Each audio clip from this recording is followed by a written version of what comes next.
Bonjour, c'est Lydia Prodin, formatrice e-learning et développeuse informatique.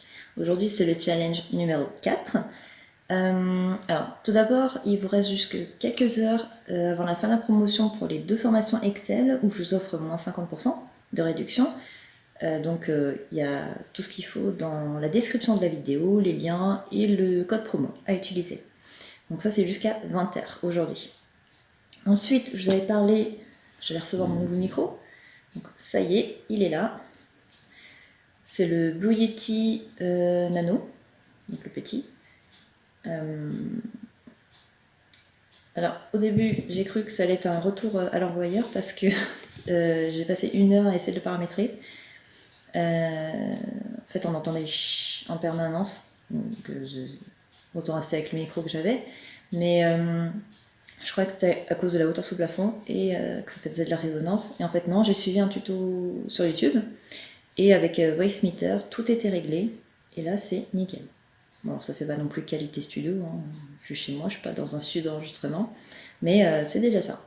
Donc voilà, ce sera lui pour les 2 tutos Excel pour l'onglet développeur, que j'avais prévu de faire. Et puis sûrement pour le webinaire, que j'ai prévu aussi. Donc voilà, donc ça c'était pour le micro. Ensuite, aujourd'hui, j'ai dit que j'allais vous parler de une petite astuce de sécurité informatique.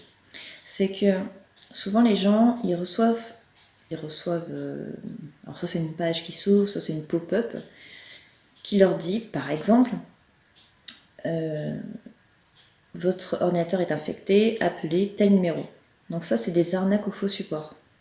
C'est-à-dire que vous allez appeler ce numéro, ils vont peut-être prendre la main sur votre ordinateur parce que vous allez leur donner. Alors des fois, ils sont passés pour Microsoft aussi. Hein.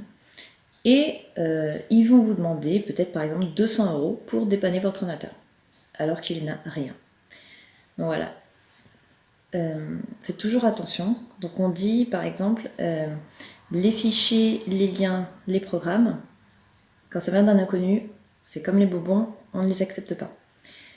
Donc faites toujours attention. C'est comme quand vous recevez des emails avec comme quoi les impôts, ils vous doivent de l'argent, envoyez votre RIB et tout. Bon, déjà, vous allez savoir si les impôts vous doivent de l'argent, c'est quand même assez rare, et ils vont pas s'y prendre comme ça. Pareil, quand vous recevez un lien disant votre commande a bien été prise en compte, voici la facture, cliquez ici. Donc, c'est avec ça que les arnaques au faux support peuvent arriver. C'est que, dites-vous, est-ce que j'ai commandé quelque chose? Bon, après, la somme, elle peut être plus ou moins grande. À ce moment-là, regardez sur votre compte en banque si c'est vrai que ça a été débité, etc. Parce que sur le lien, c'est là que tout va se déclencher. Donc les arnaques au faux support, on peut aussi les avoir via Facebook, avec des pubs, et aussi avec les pubs qu'il y a sur les sites. Donc faites toujours attention sur les liens sur lesquels vous cliquez. D'abord on réfléchit et ensuite on clique. Et voilà, il faut juste être prudent. Une dernière chose d'ailleurs, c'est qu'il y a des classements qui se font sur des sites soi-disant arnaques.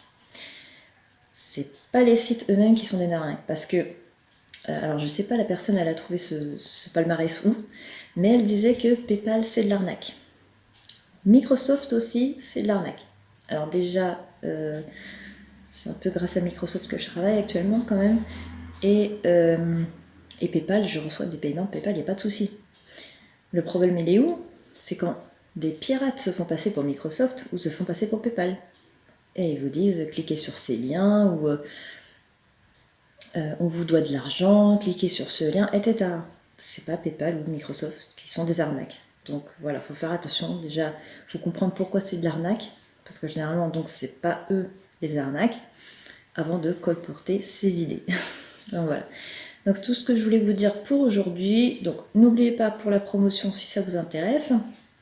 Et demain, on parlera de un peu de programmation VBA.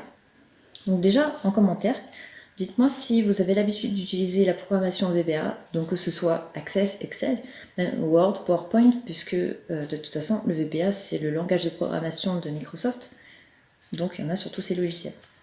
Mais c'est vrai que c'est Excel Access que j'utilise le plus pour la programmation. Alors dites-moi en commentaire si vous avez l'habitude de l'utiliser et peut-être qu'est-ce qui vous fait peur si ce n'est pas le cas encore. Voilà, à demain.